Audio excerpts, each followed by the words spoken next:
আজ আজ গৌরবের সামনে আমার ইমোশনের সঙ্গে তুমি তুমি খেলা করনি সায়ন্তনী? আমি আমি ইচ্ছে করে কিছু করিনি। হঠাৎ করেই গৌরব এসে গেল, আর গৌরবকে দেখানোর জন্যই। সিম্পল, আমাকে ব্যবহার করলে, তাই তো?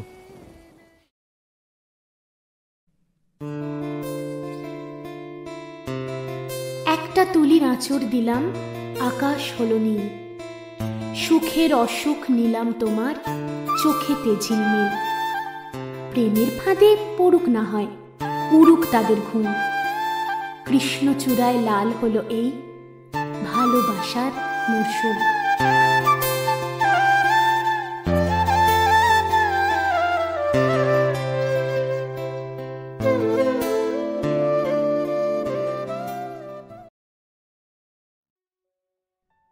নমস্কার ভালোবাসার মরশুমের বন্ধুরা, কেমন আছো সবাই?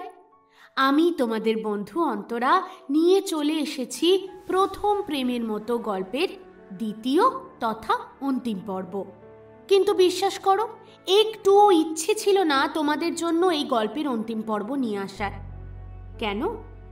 তোমরা আসছো, চুপি চুপি গল্পগুলো শুনছো, তারপর চলে যাচ্ছ। কেন এমন করো বলো তো?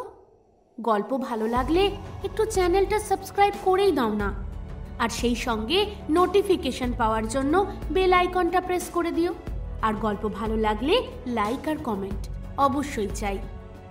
গল্পের শেষে শুধু সঠিক উত্তরের জন্য নয়, গল্পগুলো কেমন লাগছে সেটা জানিয়েও আমাদের কমেন্ট করো, তাহলে আমরা আরও মোটিভেটেড হব আর তোমাদের জন্য সুন্দর সুন্দর গল্প নিয়ে আসবো।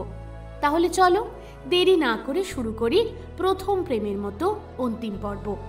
ও হ্যাঁ, তার আগে গল্পে কার কার কণ্ঠ তোমরা শুনতে পাচ্ছ সেটা একটু জানিয়ে দিই। গল্প পাঠে তো আমি অন্তরা, আর গল্পের অন্যান্য চরিত্রে আমার সঙ্গে মধুমিতা, মৌটুসী, শুক্লা, সুজয়, বাবাই এবং প্রীতম।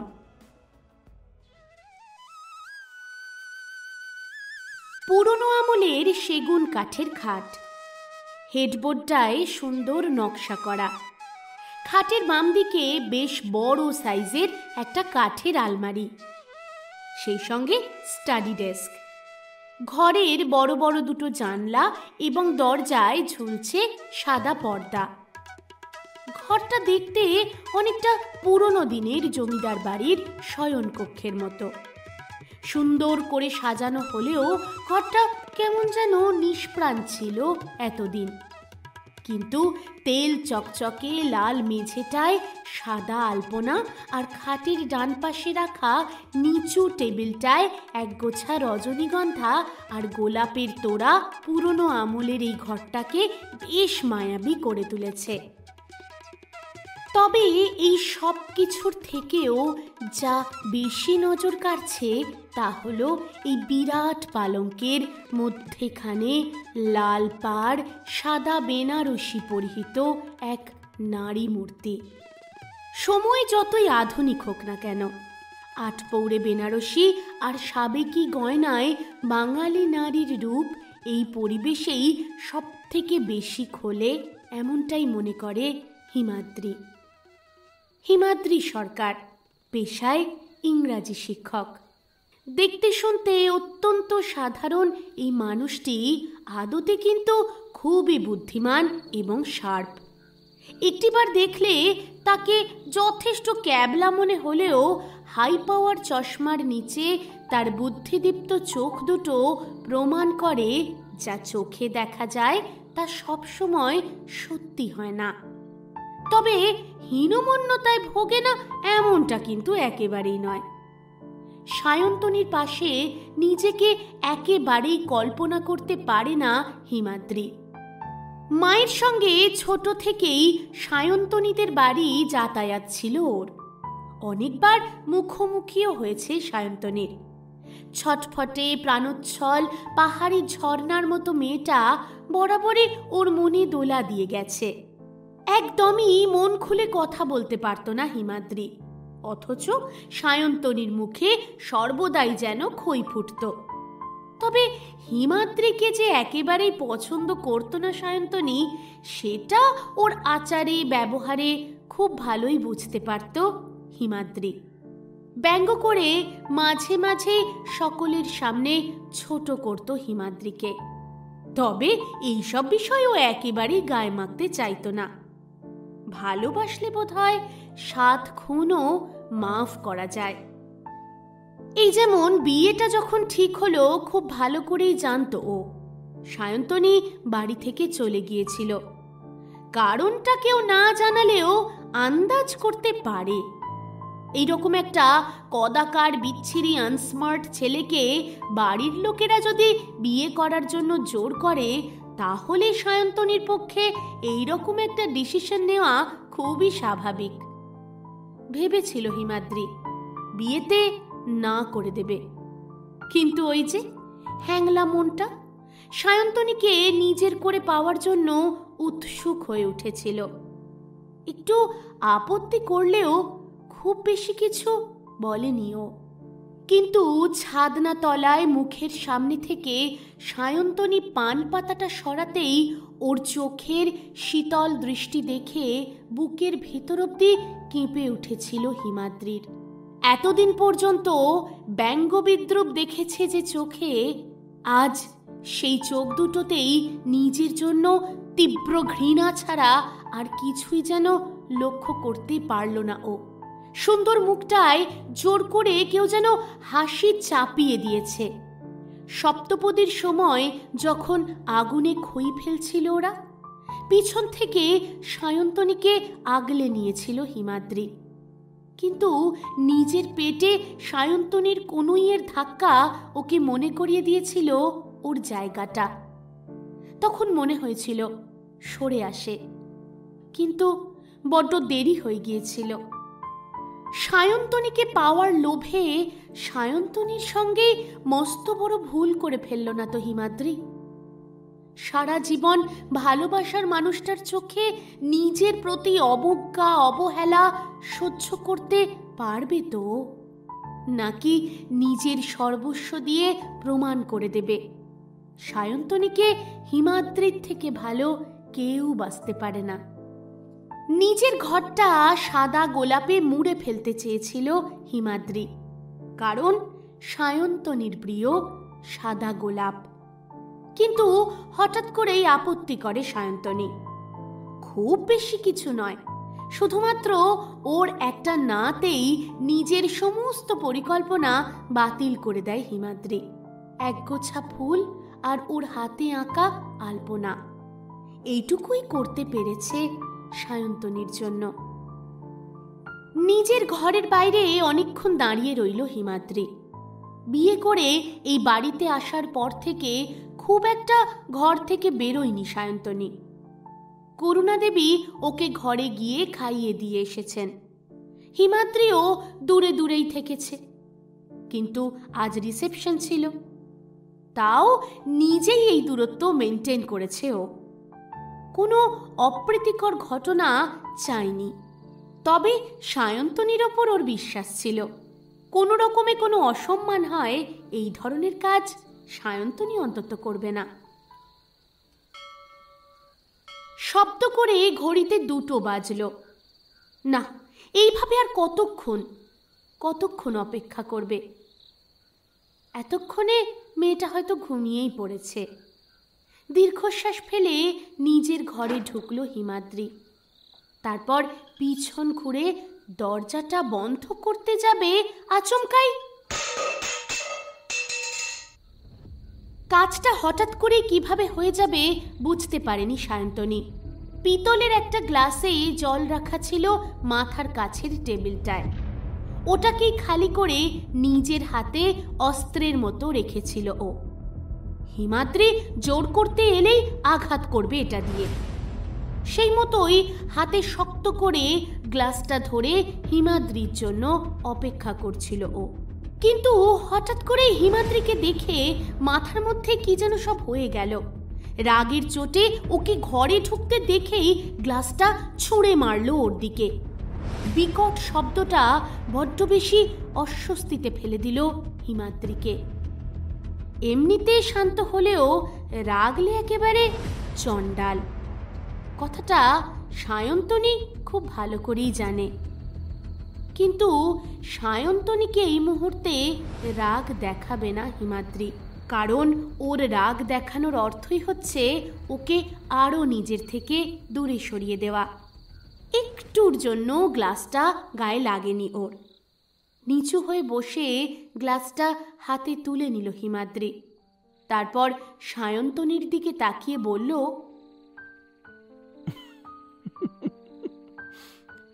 এইমটা তো মিস হয়ে গেল, আরও একটু ভালো করে ফোকাস করতে হতো তো। চমকে উঠল সায়ন্তনী। ভেবেছিল রিয়্যাক্ট করবে হিমাদ্রি, কিন্তু এ তো একেবারে অন্য রূপ।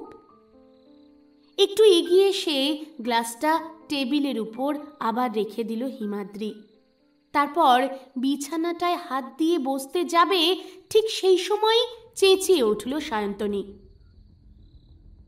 খবরদার, খবরদার আমার কাছে আসবে না তুমি। কি ভেবেছটা কি? আমি আমি অবলা নারী? তুমি যা করবে সব কিছু আমি মেনে নেব? তুমি জানো না আমি কি কি কি করতে পারি? তোমার ওই নোংরা হাত আমার দিকে একটুও নিয়ে এলে না, ওই হাত আমি ভেঙে দেব বলে দিলাম। হেসে ফেলল হিমাদ্রি। আরও এক দফা অবাক হলো সায়ন্তনী। হাসছো কেন তুমি? হাসছো কেন? কি ভাবছো আমি পারবো না? দেখবে দেখবে আমি কি করতে পারি। ঘরে ঢুকেই নমুনা দেখে নিয়েছি সায়ন্তনী। আমি জানি এখন চাইলে তুমি অনেক কিছুই করতে পারো, কিন্তু সেসব কোনো সুযোগই আমি তোমায় দেব না। অনেক রাত হয়েছে, চেঞ্জ করে ঘুমিয়ে পড়ো। কথাগুলো বলেই ওয়ার্ড্রপের দিকে এগিয়ে গেল হিমাদ্রি। মনে মনে ভেবে রেখেছে সায়ন্তনী, যে করেই হোক এই লোকটাকে এমন রাগিয়ে দেবে যে ও নিজেই সায়ন্তনীকে সায়ন্তনীর বাড়িতে গিয়ে দিয়ে আসবে। কিন্তু ও প্রথম অ্যাটেম্পটে এভাবে ফেল করে যাবে বুঝতেই পারেনি। এবার ব্রহ্মাস্ত্র প্রয়োগ করার কথা ভাবল সায়ন্তনী।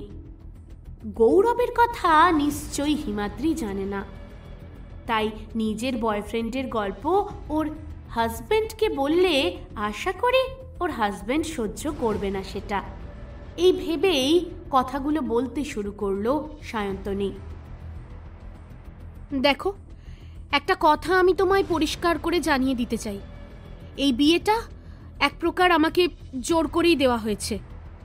আমি আসলে কমিটেড, তাই আমার দিক থেকে কোনো এক্সপেকটেশন না রাখাই ভালো।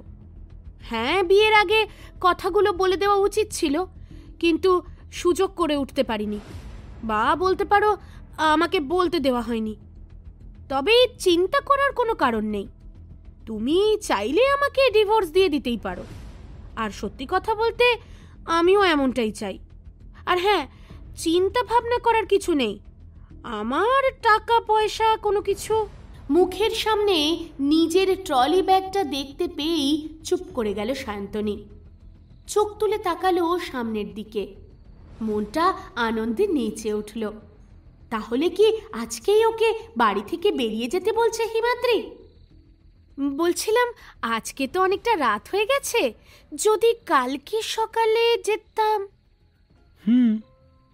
রাত হয়ে গেছে বলেই তো বলছি, তাড়াতাড়ি নিজের ব্যাগ থেকে ড্রেসগুলো বের করে ফ্রেশ হয়ে নাও, তারপর ঘুমিয়ে পড়ো, না হলে আবার শরীর টরীর। এতক্ষণে বুঝতে পারল সায়ন্তনী। গম্ভীর হয়ে মুখটা ঘুরিয়ে নিল ও। কোনো প্রয়োজন নেই, আমি এইভাবেই ঠিক আছি। মানে তুমি এই জোকার সেজেই ঘুমোবে? ইস, চুলগুলো তো একেবারে গরু খাওয়া খড়ের গাদার মতো হয়ে গেছে। আরে যাও যাও, ফ্রেশ হয়ে এসো চটপট, না হলে বাবা গো, মাঝরাত্রে ভূত ভেবে তো আমি ভয় পেয়ে যাব। কি কি বললে? আমি জোকার? আমাকে ভূতের মতো লাগছে? নিজেকে দেখেছো কোনোদিন আয়নায়? বিচ্ছিরি চামচিকের মতো দেখতে লোক একটা।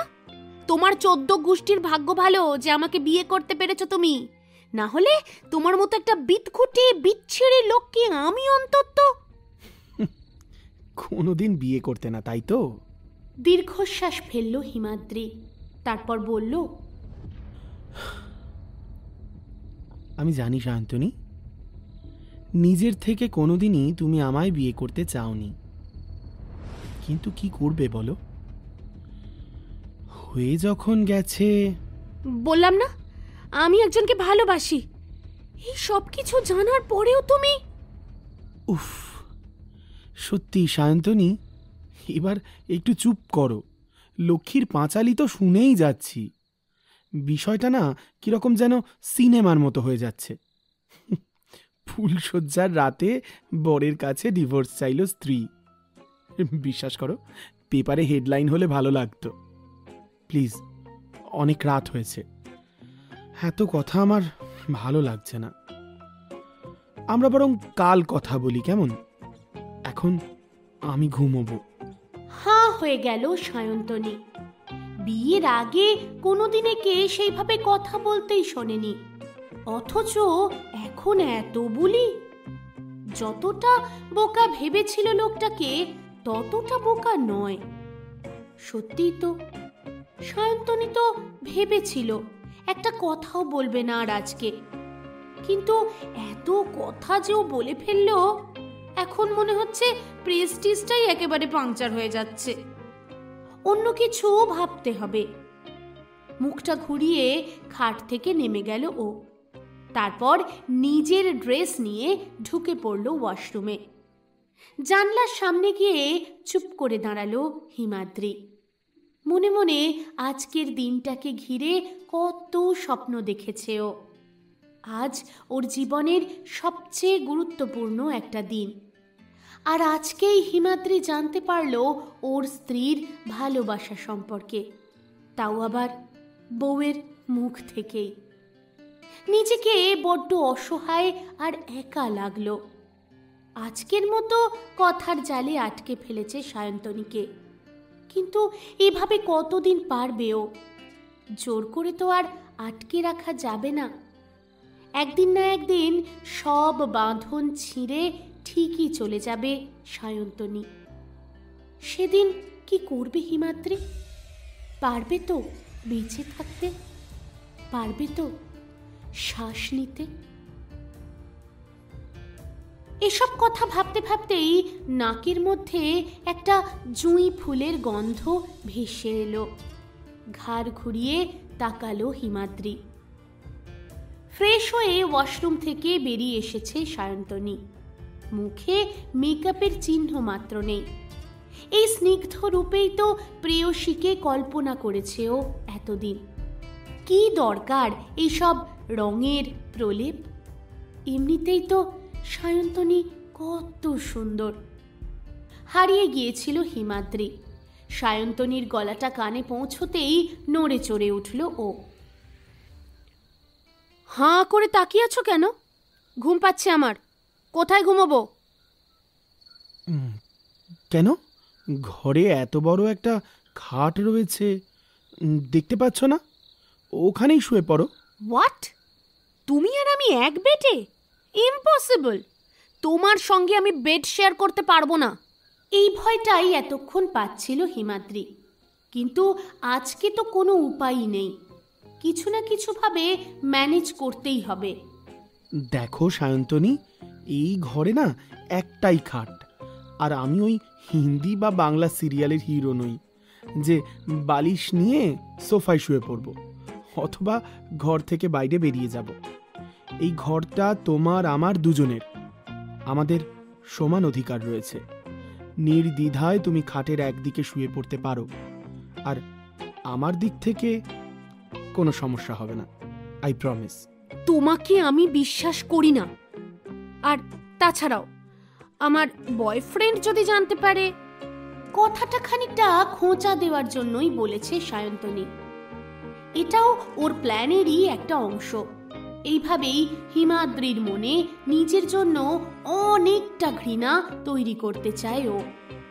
তোমার বয়ফ্রেন্ড তোমাকে এটুকু বিশ্বাস করতে পারে না? নাকি আমার পাশে শুলে তোমার নিজেরই কোনো রকম? এই, একদম ঘুরিয়ে কথা বলবে না তো। তোমার প্রতি না আমার কোনো ইন্টারেস্ট নেই। ব্যাস, তাহলে তো হয়েই গেল। আমার প্রতি তোমার ইন্টারেস্ট নেই, আর তোমাকে জোর করে ছুঁতে চাওয়ার আমার কোনো ইন্টেনশন নেই। তাই নির্দ্বিধায় শুয়ে পড়ো। Good night. আর কথা বাড়ালো না হিমাদ্রি। চুপচাপ খাটের ডান দিকটায় গায়ে একটা চাদর টেনে শুয়ে পড়ল। সারাদিন প্রচুর পরিশ্রম গেছে, এই মানসিক অশান্তি আরও নিতে পারছে না। গুটি গুটি পায়ে বিছানায় উঠে পড়ল সায়ন্তনীয়। বেশ কিছুক্ষণ চুপ করে বসে রইল। কি করবে কি করবে না বুঝতেই পারছে না। এদিকে ঘুমে চোখ দুটো বন্ধ হয়ে আসছে। কি আশ্চর্য, গত কয়েকদিন হাজারো ক্লান্তিতেও ঘুম আসেনি ওর। বারবার গৌরবের মুখটা চোখের সামনে ভেসে উঠেছে, কিন্তু আজ আজ সেসব কিছুই হচ্ছে না। বরং নরম বালিশটা কেমন যেন অদ্ভুতভাবে আকর্ষণ করছে ওকে। আর বসে থাকতে পারল না সায়ন্তনী। বালিশে মাথা দিতেই হারিয়ে গেল ঘুমের জগতে। এই নে তোর মিল্ক টি আর বেকারি বিস্কিট। ইস, কি রে, কি হলো? সেই চায়ে চিনি দিয়ে নিয়ে এসেছিস। কতবার বলেছি আমি চায়ে চিনি পছন্দ করি না। ওহো, সরি সরি, ভুলে গেছি। দুধ চা যে কেউ চিনি ছাড়া খায় এই একমাত্র তোকেই দেখেছি। স্বাভাবিক, কারণ আমি ইউনিক, সবার থেকে আলাদা, বুঝলে মিস্টার? সায়ন্তনী, সায়ন্তনী। ধরফর করে ঘুম থেকে উঠে পড়ল সায়ন্তনী। ঘেমে নিয়ে একেবারে স্নান করে গেছে। জোরে জোরে শ্বাস নিচ্ছে। প্রথমে বুঝতেই পারল না কোথায় আছে। তারপর ভালো করে চারিদিকে তাকিয়ে দেখে বুঝতে পারল গতকাল ওর ফুলশয্যা ছিল। দীর্ঘশ্বাস ফেলল। তারপরেই লক্ষ্য করল ওর সামনে হাসি মুখে দাঁড়িয়ে থাকা হিমাদ্রিকে। বাবা, একেবারে কুম্ভকর্ণের মতো ঘুম তো। সেই কখন থেকে ডাকছি। নাও, তোমার চা এনেছি, খেয়ে নাও। ফ্রেশ হয়ে নিচে এসো, মা তোমার জন্য ওয়েট করছে। বিরক্তি ভরে উঠল ওর মুখটায়। বিয়ে তো নয়, যেন মিলিটারি শাসন। চা খেয়ে ফ্রেশ হয়ে নিচে এসো। ঘড়িতে সবেমাত্র 8:30। ওকে লোকের বাড়ি জল দেবে যে এত সকাল সকাল ঘুম থেকে উঠতে হবে?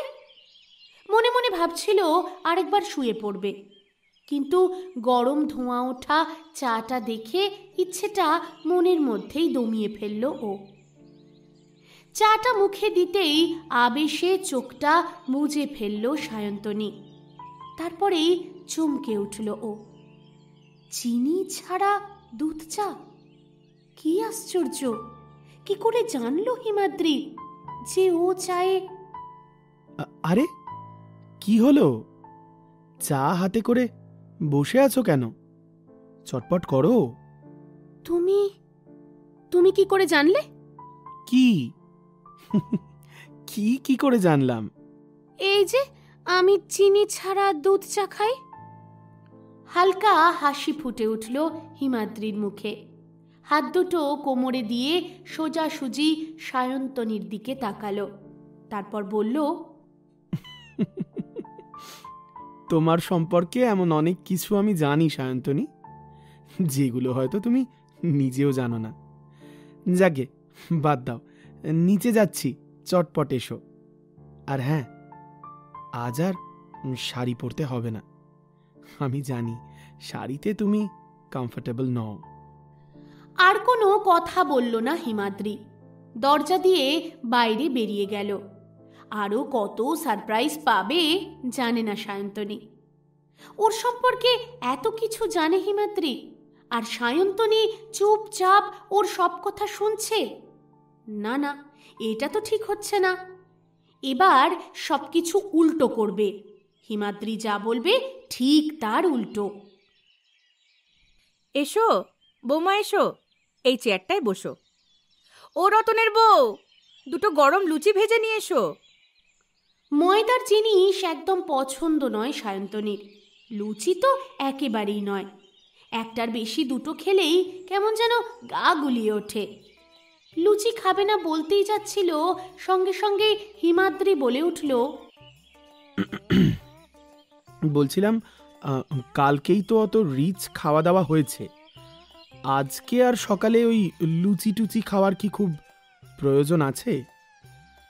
তুমি বরং ওকে দুধ কর্নফ্লেক্সই দাও। আমি লুচি তরকারি খাবো, কাটা কাটা স্বরে কথাগুলো বলে উঠল সায়ন্তনী। ওর পাশের চেয়ারটাতেই বসেছিল হিমাদ্রি। একটু নিচু গলায় ও বলল, লুচি তো তুমি খাও না, রোজ ব্রেকফাস্টে তো দুধ কর্নফ্লেক্সই খাও, তাহলে আজকে? আজকে খেতে ইচ্ছে হয়েছে তাই খাবো। আর আমার সম্পর্কে না তোমাকে অত নাক গলাতে হবে না, আমার নিজের খেয়াল আমি খুব ভালো করে রাখতে পারি। আর কিছু বলল না হিমাদ্রি, মাথা নিচু করে নিজের খাবারটা খাওয়া শুরু করলো। এদিকে কোনো ক্রমে দুটো লুচি খাওয়ার পর আর কোনোভাবেই খেতে পারল না সায়ন্তনী। এ কি মা, তুমি তো কিছুই খাচ্ছ না। আমার আমার ঠিক ভালো লাগছে না, আমি আমি ঘরে যাই। থাক না মা, ওকে জোর করতে হবে না, ছেড়ে দাও। মাথা নিচু করে দোতলায় উঠে গেল সায়ন্তনী। অবাক হয়ে গেলেন করুণা দেবী। সবে তো গতকালই ফুলশয্যা ছিল, আজকে নতুন বউয়ের মুখে কোনো হাসি নেই, কেমন যেন মন মরা গম্ভীর। বৌমার এই ধরনের আচরণে সামান্য ক্ষুব্ধ করুণা দেবী, কিন্তু মুখে কিছুই বললেন না। মুখটা গম্ভীর করে নিজের কাজ করতে শুরু করলেন উনি। মাকে চুপ করে যেতে দেখে সবই বুঝতে পারল হিমাদ্রি। কি হলো মা, মুখটা এরকম বেজার করে আছো কেন? আরে বাবা, এমনটা তো হওয়ারই ছিল মা,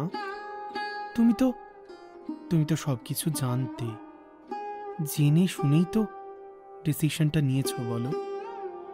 এত সহজে তো হাল ছাড়লে হবে না, এইটুকু তো মেনে নিতেই হবে।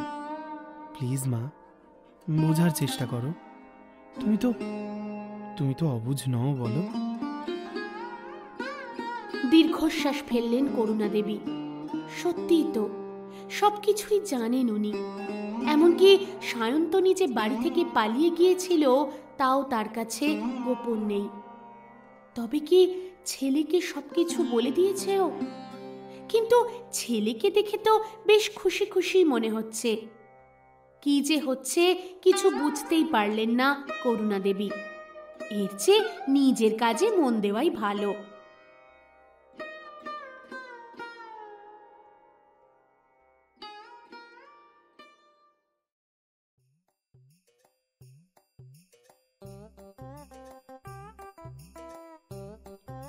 ঘরে এসেই পায়চারি শুরু করে দিল সায়ন্তনী।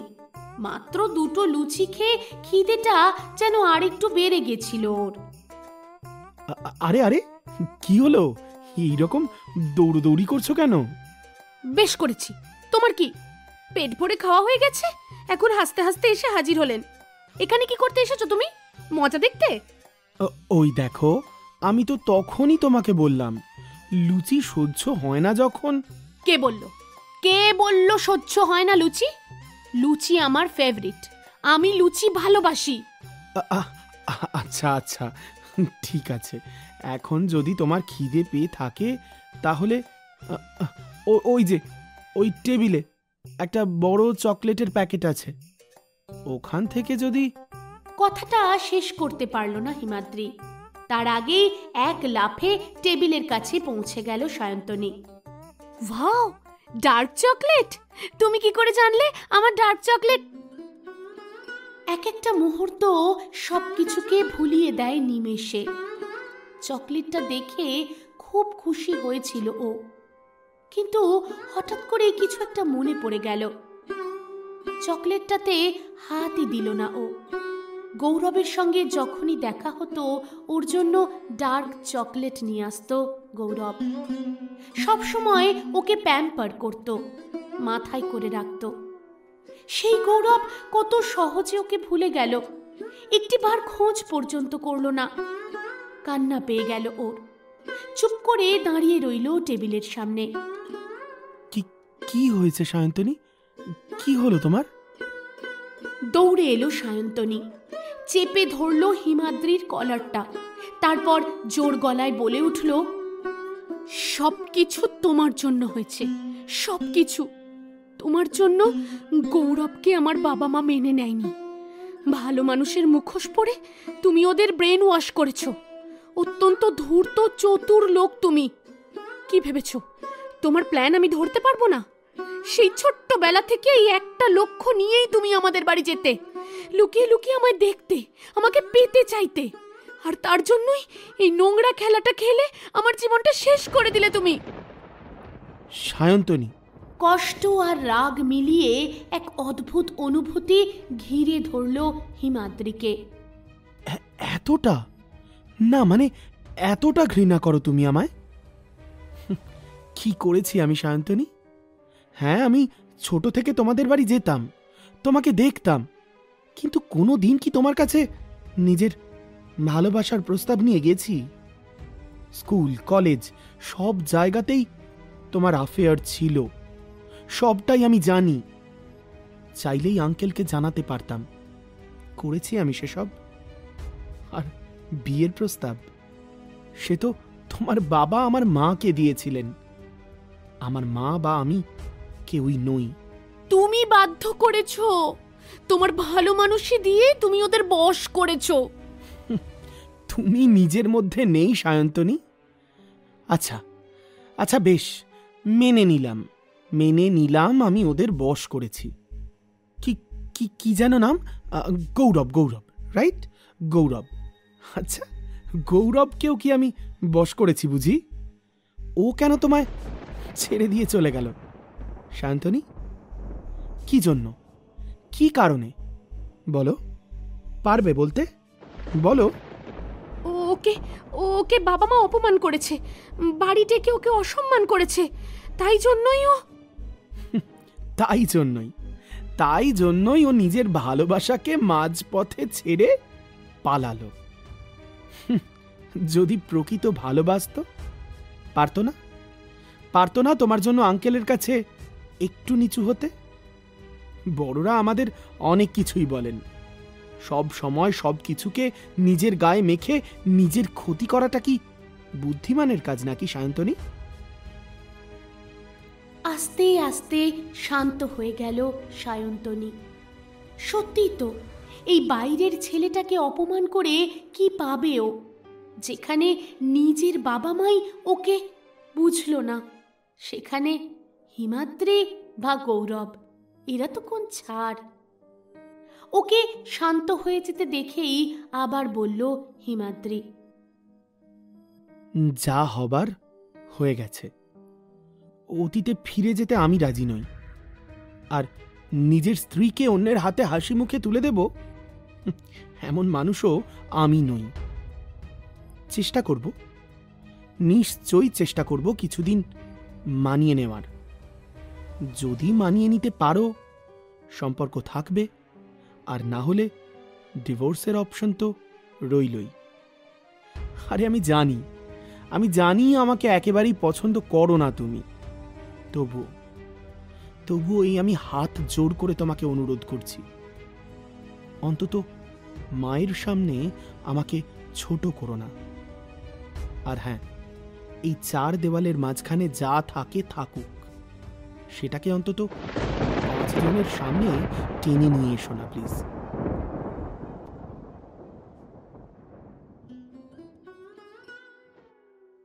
চোখ দিয়ে উষ্ণ জল গড়িয়ে পড়ল ওর, বুকের ভেতরটা মোচড় দিয়ে উঠল। থপ করে বিছানায় বসে পড়ল।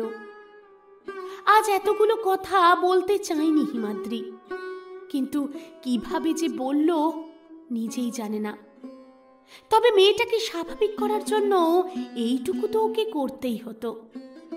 সায়ন্তনী এখন ওর দায়িত্ব, আর এই দায়িত্ব মন থেকে পালন করবে হিমাদ্রি।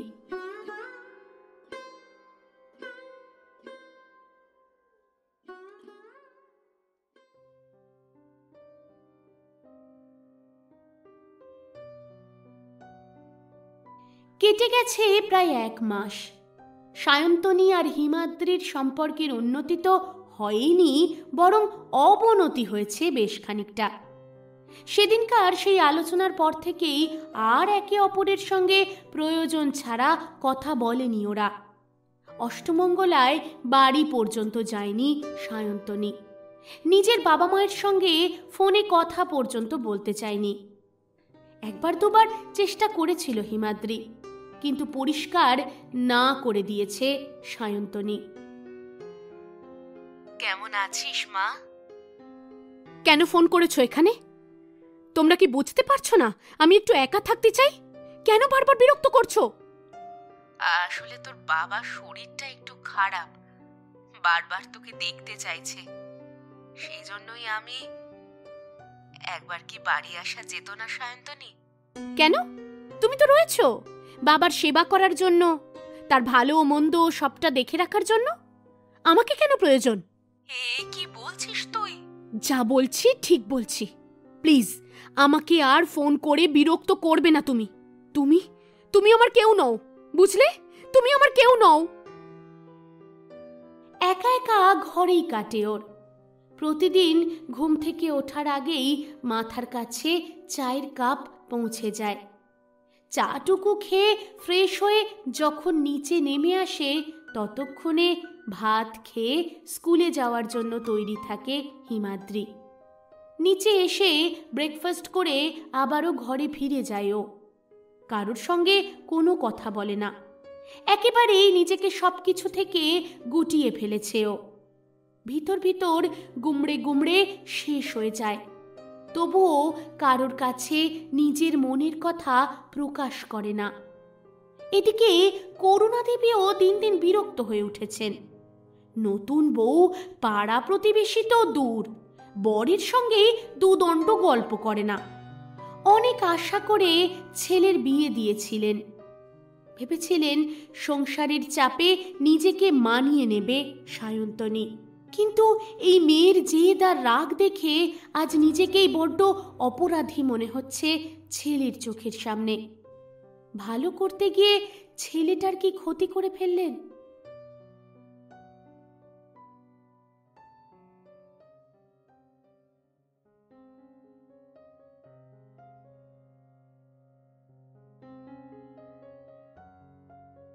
মা এবং স্ত্রীর মধ্যের এই সমস্ত পরিবর্তন খুব ভালো করেই লক্ষ্য করছিল হিমাদ্রি, কিন্তু ওর হাতেও তো কিছুই নেই।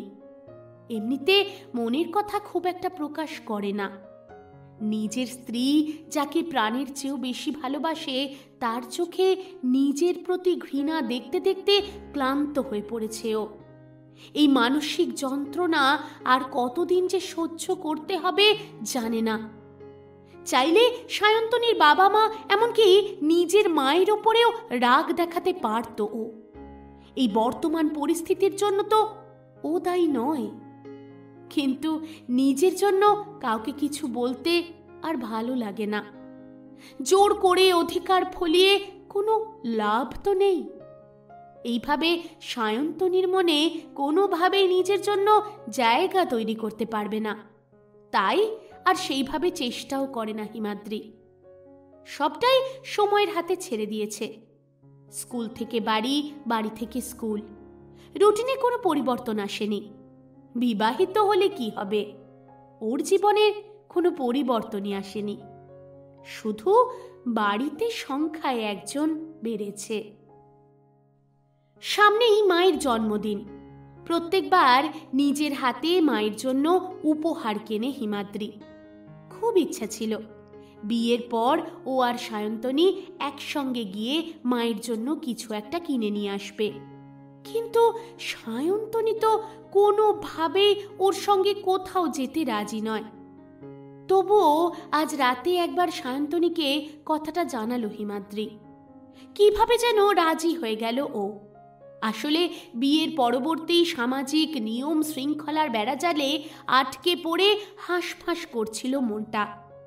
তাই হিমাদ্রির সঙ্গে একান্তে ঘুরে বেড়ানোর ইচ্ছা না থাকলেও একমুঠো খোলা হাওয়ার আশায় আজ বিকেলের এই ছোট্ট আউটিংটায় আপত্তি জানায়নি ও। তার ওপর যখন জানতে পারল যে হিমাদ্রি তাকে সেই মলটায় ঘুরতে নিয়ে যেতে চায়, যে মলটায় একসময় গৌরবের সঙ্গে ঘন্টার পর ঘন্টা ফুড জোনে কাটিয়ে দিত সায়ন্তনী, আর না করতে পারেনিও।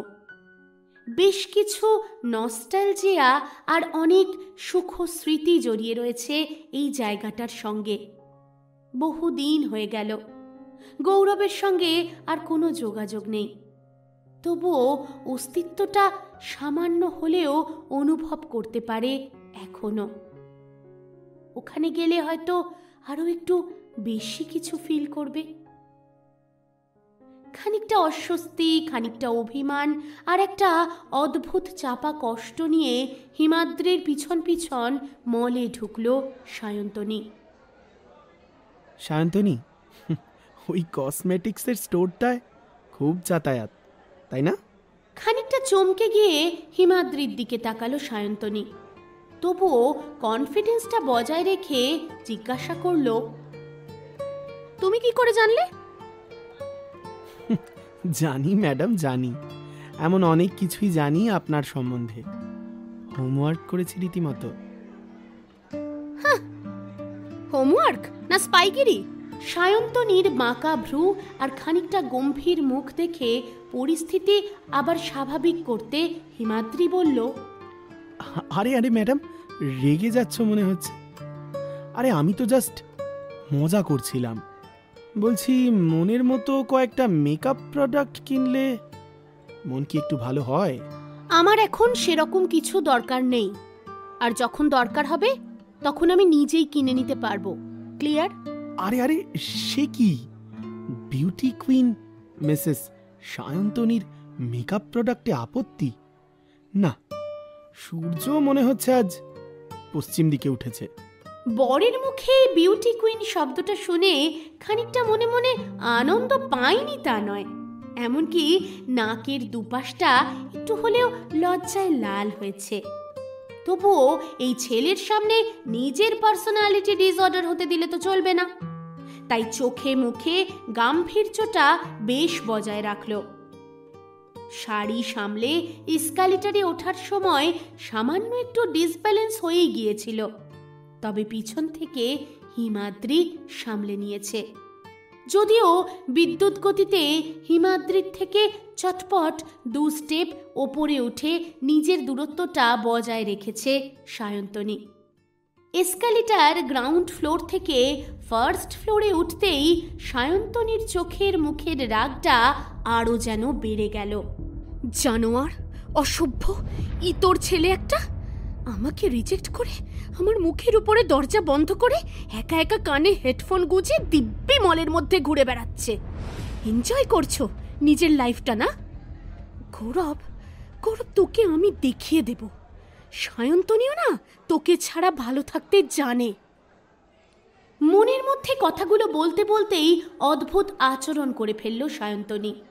হঠাৎ করেই নিজের ডান হাত দিয়ে হিমাদ্রির বাঁ হাতের কবজির ঠিক উপরটায় শক্ত করে ধরল সায়ন্তনী, আর অদ্ভুত মিষ্টি হেসে গায়ে ঘেঁষে হাঁটতে শুরু করলো। হঠাৎ করে এমন আচরণ দেখে খানিকটা স্তম্ভিত হয়ে গেল হিমাদ্রি। ঠিক কি করা উচিত বুঝতে না পেরে ভ্যাবাচাকা খেয়ে দাঁড়িয়ে পড়েছিল, আর শরীরে তখন খেলে যাচ্ছিল 440 ভোল্টের তড়িৎ। পরিস্থিতি বুঝে অমনি সায়ন্তনীও হ্যাঁচকা টেনে সামনের দিকে এগিয়ে নিয়ে চলল হিমাদ্রিকে। হিমু, প্লিজ চলো না ওই স্টোরটায়। ওখানকার রাজস্থানি ঝুমকোগুলো আমার খুব পছন্দ, আমি কিনবো। হ্যাঁ, ও ও আচ্ছা, হ্যাঁ, মানে কি আচ্ছা মানে করছো? তুমি তো কালই বলছিলে আমায় নাকি ঝুমকায় বেশ ভালো লাগে। আজ কিন্তু আমি অনেকগুলো ঝুমকো কিনবো, চলো।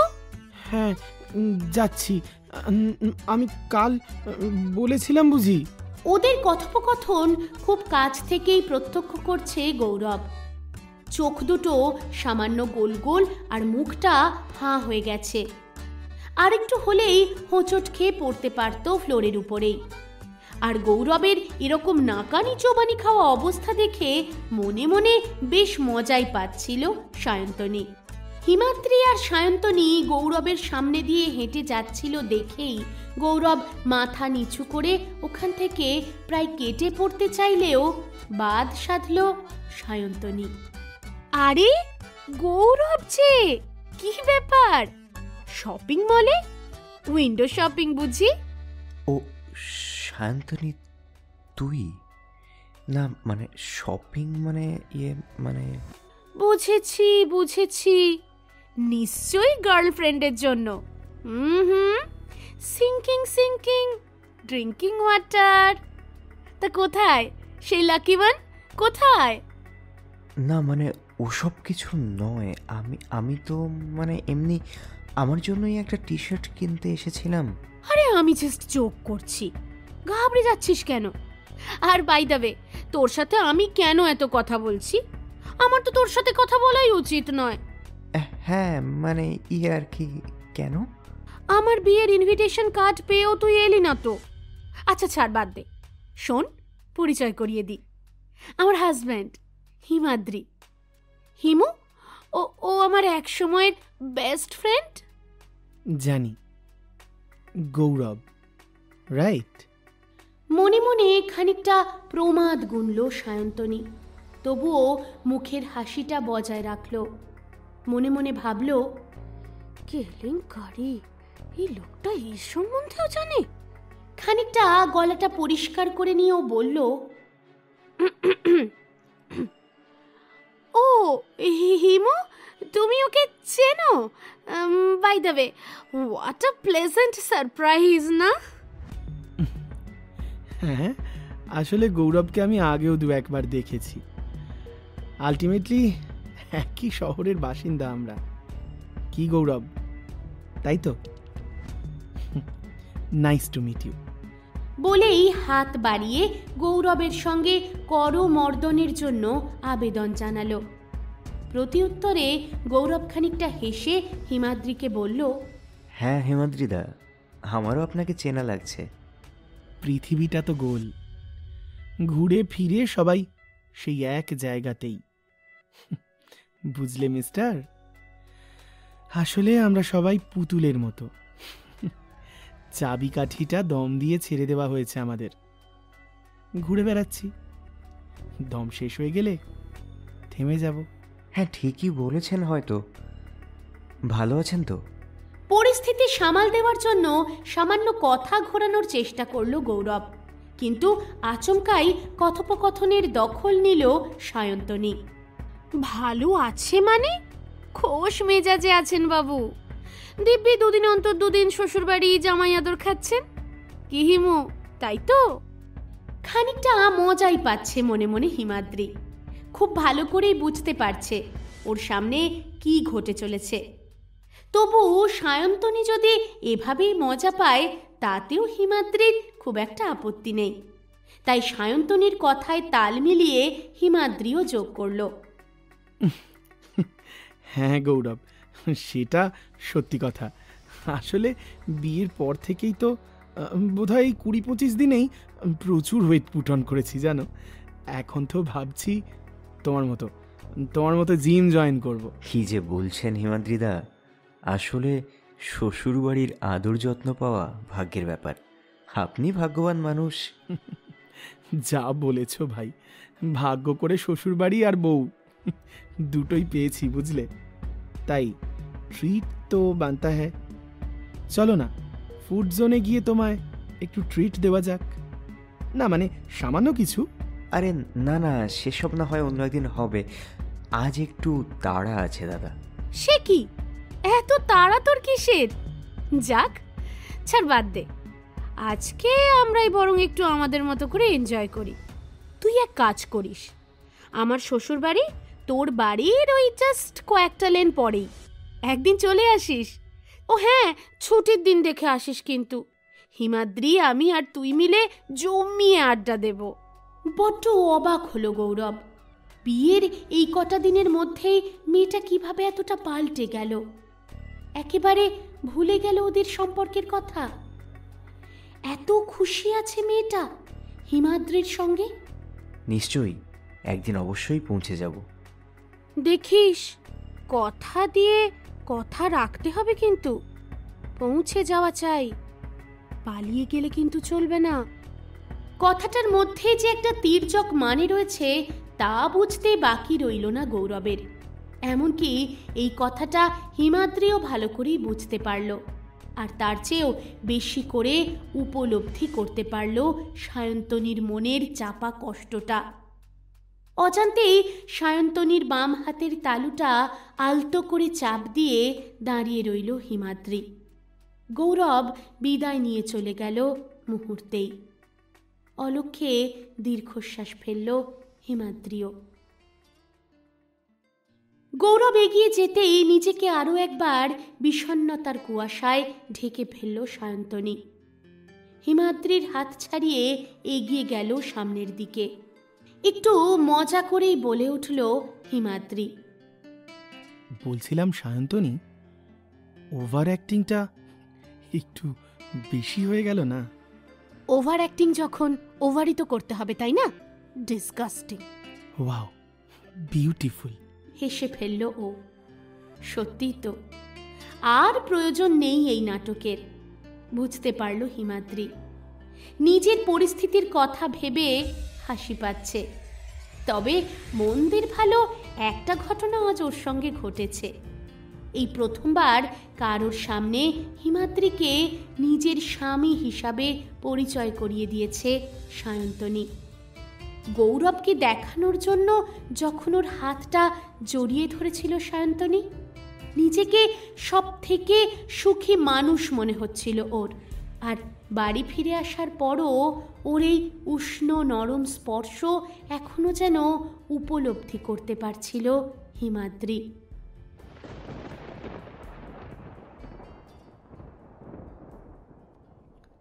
এক মনে ব্যালকনিতেই দাঁড়িয়েছিল সায়ন্তনী। গৌরবের সামনে নিখুঁত অভিনয় করতে গিয়ে আরও একবার ভেঙে পড়েছে ও। আজ হঠাৎই ওর মনে হতে শুরু করলো যে ওর উপস্থিতি কারোর জন্যই ভালো নয়। সব কিছু হারিয়ে নিঃস্ব ও। বেঁচে থাকার মতো একটা অবলম্বনও আজ আর ওর বেঁচে নেই। তবে কি এইভাবেই একলা গুমড়ে গুমড়ে মরবে ও? আজ আকাশেও ঘন কালো মেঘ, যে কোনো মুহূর্তে ঝেঁপে বৃষ্টি আসবে। ফিনফিনে কুর্তিটা ঠান্ডা হাওয়ায় শরীরের সঙ্গে একেবারে লেপ্টে গিয়েছিল ওর। খোলা চুলগুলো হাওয়ার দাপটে এদিক ওদিক হয়ে যাচ্ছিল। কোনো দিকেই কোনো ভ্রুক্ষেপ নেই যেন। নিজেকে মাঝ সমুদ্রে হারিয়ে যাওয়া নৌকোর মতো মনে হচ্ছিল। চারিদিকে অথই জল, কোথাও কোনো কুল খুঁজে পাচ্ছে না। হয়তো ভরাডুবি অনিবার্য। স্ট্রিট লাইটের আলোয় সায়ন্তনীর চিন্তিত মুখটা ঘর থেকেই লক্ষ্য করছিল হিমাদ্রি। মেয়েটা মনে মনে ভেঙে পড়ছে, অথচ চাইলেও কিছু করতে পারছে না হিমাদ্রি। ইচ্ছে করছে এক ছুটে বুকে জড়িয়ে ধরতে ওকে, চিৎকার করে বলতে, কেন এত মন মরা তুমি? কেন এইভাবে নিজেকে কষ্ট দিচ্ছ? কেন বুঝতে পারছো না এইভাবে তোমাকে দেখতে ভালো লাগছে না আমার? তোমাকে আমি বড্ড ভালোবাসি সায়ন্তনী। যবে থেকে তোমাকে দেখেছি তবে থেকে তো শুধু তোমাকেই ভালোবেসেছি। বিছানা থেকে নেমে ধীর পায়ে সায়ন্তনীর পিছনে এসে দাঁড়ালো হিমাদ্রি। আর ঠিক তখনই ঝেঁপে এলো বৃষ্টি। ব্যস্ত হয়ে উঠল হিমাদ্রি। মেয়েটার ভিজলে ঠান্ডা লাগে, এইভাবে যদি শরীর খারাপ হয়। এদিকে বৃষ্টির ঠান্ডা জল শরীর ছুঁতেই শিউরে উঠল সায়ন্তনী। মনে হলো ওর সমস্ত কষ্ট লাঘবের উদ্দেশ্যেই এই বৃষ্টির আগমন। সায়ন্তনী, তুমি তো ভিজে যাচ্ছ, ভেতরে এসো। এইভাবে ব্যালকনিতে দাঁড়িয়ে থেকো না, তোমার তোমার ঠান্ডা লেগে যাবে। সায়ন্তনী, কি হলো? আমার কথা শুনতে পাচ্ছ না সায়ন্তনী? অনেক ডেকেও সাড়া পেল না হিমাদ্রি। চোখ দুটো বন্ধ করে হাত মুঠো করে দাঁড়িয়ে মাথা নিচু করে ভিজতে থাকলো সায়ন্তনী। বৃষ্টির জলের সঙ্গে মিলেমিশে একাকার হয়ে গেল চোখের জল। কি হলো, শুনতে পাচ্ছ না? টান পড়ল সায়ন্তনীর বাঁ হাতটায়। টাল সামলাতে না পেরে সোজাসুজি হিমাদ্রির বুকের ওপর গিয়ে পড়ল সায়ন্তনী। আচমকা ঠিক কি হলো বুঝে উঠতে পারল না। সারা শরীরে যেন শিহরণ খেলে গেল, কেঁপে উঠল ঠোঁট দুটো, গলাটা শুকিয়ে এলো। নিজেকে সংযত করার আপ্রাণ চেষ্টা করতে থাকলো হিমাদ্রিও। এতক্ষণ ধরে হিমাদ্রির ডাক শুনতেই পায়নি সায়ন্তনী, নিজের মধ্যেই হারিয়েছিল। কিন্তু হঠাৎ করে এই হাতের টান পড়তেই কিছু বুঝে ওঠার আগেই আছড়ে পড়ল হিমাদ্রির বুকে। ক্ষণিকের জন্য স্তম্ভিত হয়ে গেলেও ছিটকে সরে গেল সায়ন্তনী। কি করছিলে তুমি? কি করছিলে বলো? হাত ধরেছিলে কেন আমার? সাহস তো কম নয়। আমাকে মলেস্ট করার চেষ্টা করছিলে তুমি? নোংরা, লম্পট, চরিত্রহীন লোক একটা। কি ভাবো আমাকে তুমি? তোমার নোংরা অভিসন্ধি আমি ধরতে পারবো না। কি করবে তুমি আমার সঙ্গে? আমার সম্মানহানি করবে তুমি আমাকে। এতক্ষণ ধরে চুপ করে থাকলেও আর সহ্য করতে পারল না হিমাদ্রি। ওর হাত দুটো চেপে বসলো সায়ন্তনীর দুই কাঁধে। তারপর চিৎকার করেও বলে উঠল, কি বললে? মলেস্ট করেছি? আমি তোমার সম্মানহানি করেছি? এতদিন আমার সঙ্গে একই ঘরে থেকে আজ তোমার আমার সম্পর্কে এই ধারণা হলো? আমি এত নোংরা ব্যবহার করব তোমার সঙ্গে সায়ন্তনী? আমার চোখে তুমি কি তা তুমি নিজেও জানো না। তবে আজ আমার মনে হচ্ছে তুমি আমার ভালোবাসার যোগ্যই নও। এত নোংরা চিন্তাধারা তোমার। তুমি খুব ভালো করেই জানো তোমার উপর আমার অধিকার আছে, আর চাইলেই আমি জোর করতেই পারি। কিন্তু আমি তোমাকে ছাড়ো, বাদ দাও। ভালোবাসার তুমি আর কি বুঝবে? তুমি তো শুধু ঘৃণা করতে জানো, আর জানো মানুষকে ইউজ করতে। আজ গৌরবের সামনে আমার ইমোশনের সঙ্গে তুমি খেলা করনি সায়ন্তনী। চমকে উঠল সায়ন্তনী। আমি ইচ্ছে করে কিছু করিনি। হঠাৎ করে গৌরব এসে গেল, আর গৌরবকে দেখানোর জন্যই। সিম্পল আমাকে ব্যবহার করলে, তাই তো? অথচ দেখো, একটু যদি চেষ্টা করতে আজকে তোমাকে অভিনয় করতে হতো না। হয়তো সত্যি তুমি আমার সঙ্গে ভালো থাকতে পারতে। তবে আর নয়, অনেক সুযোগ দিয়েছি তোমায়। আজ আমার অনুভূতিকে অসম্মান করে আমার চোখে নিজেকে অনেক নিচে নামিয়ে ফেলেছ তুমি। তোমাকে দেখে আমার করুণা হচ্ছে সায়ন্তনী, করুণা। মরিচিকার পিছনে দৌড়ে তুমি কি হারিয়ে ফেলছো তুমি নিজেই জানো না।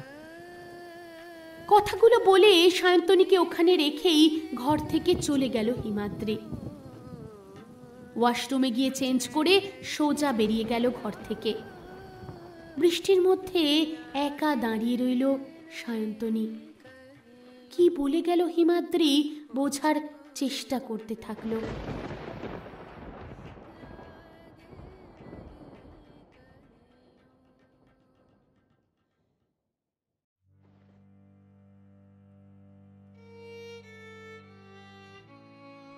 কেটে গেছে প্রায় 3 মাস। বৃষ্টির সেই রাতের পর থেকেই হিমাদ্রি আর সায়ন্তনীর সম্পর্কের ইকুয়েশনটা পুরোপুরি পাল্টে গেছে। এখন নিজের ঘরে প্রায় আসেই না হিমাদ্রি। রাতে ঘুমোতে এসেও সায়ন্তনীর সঙ্গে একটা কথাও বলে না। শুধু হিমাদ্রি কেন, ওর শাশুড়ি মাও ওর সঙ্গে আর কথা বলে না। সারাদিন বাড়িতে একা একাই মন মরা হয়ে বসে থাকে সায়ন্তনী। কিন্তু তাই বলে নিজের কর্তব্য পালন থেকে সরে আসেনি হিমাদ্রি। ওর পছন্দের চকলেট, স্ন্যাক্স সবকিছুই ঘরে মজুত রাখে হিমাদ্রি। মাসের ওই বিশেষ দিনগুলোয় পেটের যন্ত্রণায় যখন কাতরাতে থাকে ও, হট ব্যাগটা ঠিক সময় ওর কাছে পৌঁছে দেয়। সকালের চা, ব্রেকফাস্টের দুধ, কর্নফ্লেক্স, এমনকি কাঁটা বেছে মাছ খেতে পারে না বলে ইদানিং হিমাদ্রি মাছ আনাও কমিয়ে দিয়েছে বাড়িতে। চিকেন ভালোবাসে সায়ন্তনী, তাই খুব একটা পছন্দ না করলেও ওদের বাড়িতে এখন চিকেনটাই বেশি হয়। ঠান্ডার ধাত সায়ন্তনীর, তাই শীত পড়ার মুখেই বাথরুমে গিজার বসেছে। পাশে না থেকেও প্রচ্ছন্নভাবে ওর উপস্থিতি সব সময় টের পায় সায়ন্তনী। দূর থেকেও ওকে কেমন যেন আগলে রেখেছে হিমাদ্রি। এই বাড়িতে ও যা খুশি তাই করতে পারে, কোনো বাধা নেই। ইচ্ছে মতো এদিক ওদিক একা একা বেরিয়েও যায় সায়ন্তনী, তাও ওকে কেউ কোনো প্রশ্ন করে না। মাসে মাসে ফোনের রিচার্জটা আপনা আপনি হয়ে যায়। টিভি, মিউজিক সিস্টেম এখন ওর ঘরেই সেট আপ করা রয়েছে। কোথাও যেন কোনো কিছুরই অভাব রাখেনি হিমাদ্রি, শুধু নিজেকে সম্পূর্ণ সরিয়ে নিয়েছে। ছেলেকে এইভাবে সায়ন্তনীর থেকে দূরে সরে আসতে দেখে প্রমাদ গুনলেন করুণা দেবী। না, সবকিছু শেষ হওয়ার আগে একবার চেষ্টা করে দেখবেন। নিজের রাগ অভিমান পাশে সরিয়ে রেখে এগিয়ে গেলেন ছেলের ঘরের দিকে। কি হয়েছে মা, এরম মনমরা হয়ে বসে আছো কেন? করুণা দেবীকে এই ঘরে একেবারেই আশা করেনি সায়ন্তনী, তাই ওনার এই প্রশ্নে কিছুটা ঘাবড়ে গেল ও। কোনোভাবে নিজেকে সামলে নিয়েও বলল, কিছু না তো, এমনি। আমি জানি আমি তোমার মা নই, কিন্তু তোমার মায়ের মতন তো। তোমার মনের কথা তুমি নির্দ্বিধায় আমায় বলতে পারো। বিশ্বাস করো, আমি নিরপেক্ষভাবেই তোমার কথা শুনব। ইচ্ছা করল সায়ন্তনীর করুণা দেবীকে সব কথা খুলে বলতে। ওর মনের অস্থিরতা কাউকে একটা বলে স্বাভাবিক হতে চায় ও। আমার একটা পাস্ট ছিল মা। জানি, তোমার বাবা মা বিয়ের আগে সবটা আমাকে জানিয়েছেন। আর সবকিছু জেনে শুনেও তুমি আমার সঙ্গে হিমাদ্রির বিয়ে দিয়েছি। কেন জানো? ছোট থেকেই ছেলেটার চোখে তোমার জন্য অসম্ভব ভালোবাসা দেখেছি। তোমার শরীরে আঘাত লাগলে ওকে ছটফট করতে দেখেছি। মনে আছে তুমি যখন ক্লাস 10-এ পড়তে তোমার পক্স হয়েছিল? প্রত্যেক দিন ও তোমার বাড়িতে যেত, নিচে ডাইনিংয়ে বসে থাকত। যতদিন না তুমি সুস্থ হয়েছ ওকে চুপচাপ হয়ে যেতে দেখেছি আমি। তুমি কোন কলেজে ভর্তি হচ্ছ, কত কি রেজাল্ট করছো, কি খেতে ভালোবাসো, কোথায় যাচ্ছ, কার সঙ্গে মিশছ, সব কিছু খবর রাখতো ছেলেটা। কিন্তু সবটাই আড়াল থেকে। ও যে তোমায় অসম্ভব ভালোবাসে সায়ন্তনী। ছেলেটাকে আর তুমি কষ্ট দিও না। এবার অন্তত ওকে মেনে নাও। একবার নিজেকে প্রশ্ন করো, ওর কি সত্যিই কোনো দোষ ছিল?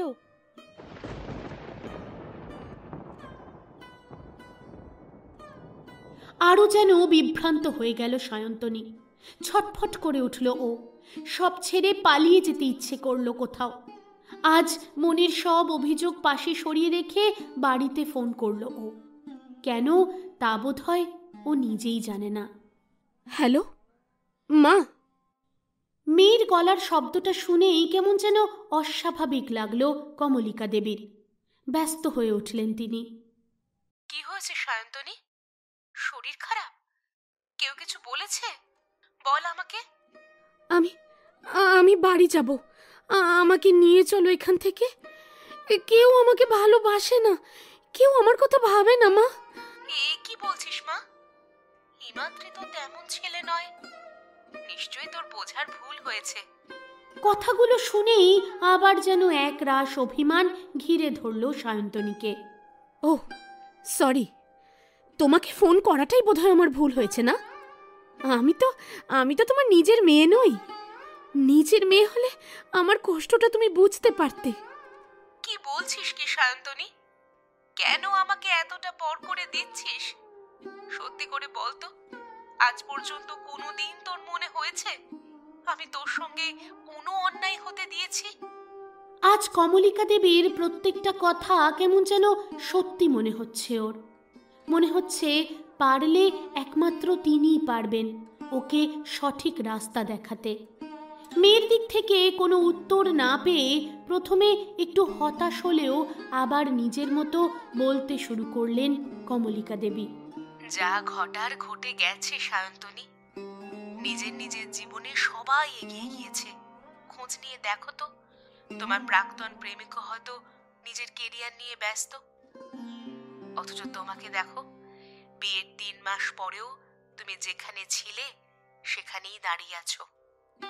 নিজেদের সম্পর্কটা একটু সুযোগ দাও, হিমাদ্রিকে একটিবার সুযোগ দাও সায়ন্তনী। দেখোই না পরীক্ষা করে, ভালোবাসা সহজে কেউ পায় না সায়ন্তনী। তোমার সম্পর্কে সবকিছু জেনে শুনে নিঃস্বার্থভাবে একটা মানুষ তোমায় কাছে টেনে নিতে চাইছে, তাকে দূরে ঠেলে দিও না। যে তোমাকে ভালোবাসে, যে তোমাকে চায়, তাকে গ্রহণ করো। শুধুমাত্র নিজের ইগোর কারণে যে তোমাকে দূরে ঠেলে দিয়েছে, তার জন্য জীবনটা নষ্ট করে ফেলো না। ধীর পায়ে ছাদে উঠে গেল সায়ন্তনী। এই বাড়িতে এসে পর্যন্ত ছাদে যায়নি, কিন্তু আজ ওইদিকে কি যে আকর্ষণে নিজেই উঠে গেল জানে না। সেই বিয়ে ঠিক হওয়ার সময় থেকে আজ পর্যন্ত যা যা ঘটেছে ওর সঙ্গে সবকিছুই চলচ্চিত্রের মতো চোখের সামনে ভেসে উঠল ওর। গৌরবকে ওর পরিবার থেকে মেনে না নেওয়া, বাবা মায়ের ওপর রাগ করে সায়ন্তনীর বাড়ি ছাড়া, তারপর গৌরবের রিজেকশন, সবকিছু মাথা নিচু করে সহ্য করে বাড়ি ফিরে নিজের ইচ্ছের বিরুদ্ধে গিয়ে বিয়ে করা, সারা জীবনের মতো বাবা মায়ের সঙ্গে সব সম্পর্ক ছিন্ন করা। কিন্তু সত্যিই তো এসব কিছুর মধ্যে হিমাদ্রি কোথায়? ওর তো সত্যি কোনো দোষ নেই, বরং সবাই যখন ওকে ভুল বুঝে দূরে ঠেলে দিয়েছে, এই মানুষটাই তো পাশে এসে দাঁড়িয়েছে, আর তাকেই সায়ন্তনী পদে পদে অপমান করে গেছে। যে নির্দোষ তাকেই দোষী করে গেছে, নিজের দোষ অন্যের ঘাড়ে চাপিয়ে নিজেকে নির্দোষ প্রমাণ করার চেষ্টা করে গেছে। হাঁসফাঁস করে উঠল ওর শরীরটা। কম্পিত শরীরে টলমল পায়ে এগিয়ে গেল ও ছাদের রেলিংয়ের দিকে। 2 হাত দিয়ে রেলিংয়ের উপরের ভাগটা ধরে নিচের দিকে তাকালো সায়ন্তনী। ভয়ঙ্কর একটা চিন্তা মাথার মধ্যে কিলবিল করে উঠল যেন। চোখ দুটো চেপে বন্ধ করে ফেলল। শেষ মুহূর্তে গৌরবের মুখটা চোখের সামনে দেখতে চাইল, কিন্তু এ কি আশ্চর্য! এ কাকে দেখলো ও? এমনটা তো একেবারেই আশা করেনি। হিমাদ্রির হাসি মুখ, চশমার নিচে সেই বুদ্ধিদীপ্ত দুটো চোখ উজ্জ্বল হয়ে উঠল চোখের সামনে। আর তারপর এক এক করে বাবা মা, এমনকি করুণা দেবীর মুখটাও চোখের সামনে ভেসে উঠল। চোখ দুটো জলে ভরে উঠল। হিমাদ্রির সঙ্গে ঝগড়া করতে করতে কখন যে ওর এতটা কাছাকাছি পৌঁছে গেছে সায়ন্তনী নিজেই জানতে পারেনি। আর একাকী সময় কাটাতে কাটাতে নিজের সৎ মাকেও মিস করতে শুরু করেছে ও। মানুষটা এতদিন যে শুধু ভালোই চেয়েছে, আজ এই মুহূর্তে দাঁড়িয়ে সত্যি মনে হচ্ছে ওর। মানুষ দূরে সরে গেলেই বোধ হয় তার মর্ম ভালো করে বোঝা যায়। আজ হঠাৎই মনে পড়ে গেল হিমাদ্রির বলা সেই কথাটা। মরিচিকার পিছনে দৌড়ে তুমি কি হারিয়ে ফেলছো তুমি নিজেই জানো না। স্মিত হাসি ফুটে উঠল সায়ন্তনীর মুখে। দু চোখ বুজে গভীরভাবে শ্বাস টেনে নিল ও। সায়ন্তনী, তুমি তুমি এখানে? সারা বাড়ি খুঁজে পাচ্ছি না তোমাকে। এইভাবে কাউকে কিছু না বলে ছাদে? হিমাদ্রির দিকে ঘুরে তাকালো সায়ন্তনী। ওর ফোলা ফোলা লাল চোখ দুটো দেখে বুকটা মুচড়ে উঠল হিমাদ্রির। কি হয়েছে সায়ন্তনী? কেউ কিছু বলেছে তোমায় এভাবে এখানে দাঁড়িয়ে দাঁড়িয়ে? হিমাদ্রি, তুমি জানো আমার কি রঙের গোলাপ পছন্দ? হঠাৎ করে এরকম অবান্তর একটা প্রশ্ন শুনে কিছুটা অবাক হয়ে গেল ও। সাদা, কিন্তু হঠাৎ এই প্রশ্ন? মুড়ির মাথার ফুলের দোকানটা কি বন্ধ হয়ে গেছে গো? কটা বাজে? না, এখনো বন্ধ হয়নি হয়তো। তাহলে চলো না, এক গোছা সাদা গোলাপ কিনে নিয়ে আসি, আর আসার সময় আইসক্রিম খাবো, তোমার প্রিয় বাটারস্কচ আর আমার চকলেট। চলো। ধীর পায়ে ওর দিকে এগিয়ে গেল হিমাদ্রি। নিজেকে স্বাভাবিক করার চেষ্টা শুরু করছে সায়ন্তনী। বুঝতে পারল, কোনো প্রশ্ন করল না, হাসি মুখে শুধু এগিয়ে গেল। ওকে এগিয়ে আসতে দেখে সায়ন্তনী বলল, কি গো, কিনে দেবে তো? বলো বলো, কিনে দেবে তো? হাতের অঞ্জলিতে সায়ন্তনীর মুখটা তুলে ধরল হিমাদ্রি। তারপর ধীর কণ্ঠে বলল, জানি, আমি জানি ভেসে যাবে অভিমান, নিবিড় ব্যথায় ফাটিয়া পড়িবে প্রাণ, শূন্য হিয়ার বাঁশিতে বাজিবে গান, পাষাণ তখন গলিবে নয়ন জলে, হার মানা হার পড়াবো তোমার গলে। অনেক ঝড় ঝঞ্ঝাট পেরিয়ে অবশেষে নতুন করে আবারও পথ চলা শুরু হলো ওদের। কি ভাবছেন এখানেই শেষ? না না, এই তো সবে শুরু। শুরু দাম্পত্য, শুরু নতুন অনুভূতির। আর ওদের ব্যক্তিগত জীবনে নাক নাই বা গলালাম আমরা, তাই না? সায়ন্তনীর জীবনে হিমাদ্রি নাই বা হলো ওর প্রথম ভালোবাসা, কিন্তু ওদের ভালোবাসার গল্প শুরু হোক প্রথম প্রেম হয়ে নয়, বরং প্রথম প্রেমের মতো। প্রথম প্রেমের মতো এই গল্পের অন্তিম পর্যায়ে আজ এ পর্যন্তই। যদি গল্পটা আপনাদের ভালো লেগে থাকে তাহলে অবশ্যই লাইক এবং শেয়ার কিন্তু চাই। আর যদি আপনি আমাদের চ্যানেলে নতুন হন তাহলে অবশ্যই অনুরোধ রাখব বেল আইকনটা প্রেস করে চ্যানেলটা সাবস্ক্রাইব করে নেওয়ার জন্য। তাহলে পরবর্তীতে যখনই নতুন গল্প আসবে তখনই আপনার মোবাইল স্ক্রিনে পৌঁছে যাবে তার নোটিফিকেশন। আপনারা তো জানেনই ভালোবাসার মরশুম এখন থেকে ওয়েবসাইটেও অ্যাভেলেবেল, www.ভালোবাসারমরশুম.com। ওয়েবসাইট লিংক দেওয়া রইল ডেসক্রিপশন বক্সে। তাছাড়াও রইল ভালোবাসার মরশুমের ফেসবুক পেজের লিঙ্কটাও, সম্ভব হলে ফলো করে দিতে পারেন সেখানেও। এবার চলে আসি গত পর্বে যে 10 জন সঠিক উত্তরদাতা সঠিক উত্তর দিয়েছিলেন তাদের নাম ঘোষণায়। তারা হলেন অদিতি মণ্ডল, বিশ্বজিৎ পাত্র, সৌমদীপ, কণা রোজারিও, শ্রীকান্ত ঘড়ুই, অঞ্জনা গারু, জয়শ্রী কুমারী, ঈশানী ঘোষ, সোমা সামন্ত, মোহিনী ভট্টাচার্য, মাসুমা আক্তার, বিনিতা ছেত্রী সহ অনেকে। এবার চলে আসি আজকের পর্বের প্রশ্নে। হিমাদ্রি কোন সাবজেক্টের টিচার ছিল? যদি গল্পটা মন দিয়ে শোনা হয়ে থাকে তাহলে অবশ্যই এ প্রশ্নের উত্তর আপনার জন্য সহজ। তাহলে আর দেরি কেন, চটপট টাইপ করে জানিয়ে দিন কমেন্ট বক্সে। অপেক্ষা করছি। প্রতি পর্বের মতো আগামী পর্বেও প্রথম 10 জন সঠিক উত্তরদাতার নাম ঘোষণা করব আমি। তাহলে আজ বিদায় নিতে হচ্ছে। কথা হচ্ছে আগামী শুক্রবার রাত্রি 8টা এবং আগামী মঙ্গলবার দুপুর ঠিক 3:30 নতুন কোনো ভালোবাসার গল্প নিয়ে। ততক্ষণ ভালো থাকবেন সকলে, আর অবশ্যই ভালোবাসার মরশুমের সঙ্গে থাকবেন।